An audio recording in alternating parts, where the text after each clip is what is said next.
আমি খুবই স্যাটিসফাই আসলে এই গাড়িটা নিয়ে, যেহেতু এটা রোটারি। অনেকে RX-8 1J 2J ইউজ করে, বাট আমি সবসময় প্রেফার করি যে আমি সবসময় ভাবছিলাম যে আমি যখন RX-8 কিনবো আমি রোটারি কিনবো।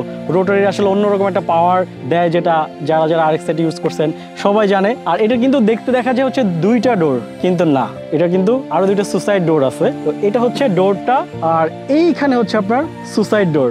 এখানে হচ্ছে আপনারা 4 জন এই গাড়িতে আরামসে বসা যাবে। পিছনে একটা বড় প্যানেল আছে, এই জন্য 5 জন বসা যাবে না, 4 জন বসা যাবে। সামনে 2 জন, পিছনে 2 জন। ওকে, RX-8 এর সিরিজ 1 মোটামুটি অনেকে ইউজ করে, আর সিরিজ 1টা হচ্ছে মোটামুটি অনেক ভালো প্রাইসে পাওয়া যায় বাংলাদেশের মার্কেটে। বাট এটা হচ্ছে কনভার্টেড সিরিজ 2। তো এই সিরিজ 2টাতে আপনার সিরিজ 2 মোটামুটি আপনার বাম্পার থেকে শুরু করে স্পয়লার এন্ড সামনের বাম্পার, তারপর হচ্ছে আপনার ভিতরের ড্যাশবোর্ড, সব কিছুই হচ্ছে সিরিজ 2 লাগানো, ইঞ্জিনও সিরিজ 2। এই জন্যই হচ্ছে আমি এই গাড়িটা চুজ করি। আর আমার যেহেতু অনেক শখ ছিল যে আমার একটা গাড়ি থাকবে মেইন কার, ওটার পাশাপাশি আমার একটা সেকেন্ড কার থাকবে, যেটা দিয়ে হচ্ছে আমি বিভিন্ন কার অ্যাক্টিভিটিস, কার স্ট্যান্ড করতে পারবো। যাই হোক, স্বপ্ন সত্যি হয়ে গেল। তো অনেক হ্যাপি, অনেক স্যাটিসফাই এই গাড়িটা নিয়ে। যখন বের হই মানুষ তাকিয়ে থাকে। তো MX-5টা হয়তোবা আপনারা সামনে আমার ভিডিওতে আর দেখতে পারবেন না, এই গাড়িটা নিয়ে অনেক অ্যাক্টিভিটিস থাকবে। বাট MX-5টা হয়তোবা আপনারা আর দেখবেন না, বিকজ MX-5টা আমি ছেড়ে দিচ্ছি। সেটা একটা ভিডিও আমি আলাদাভাবে বানিয়েছি, সেটা আপনারা দেখলেই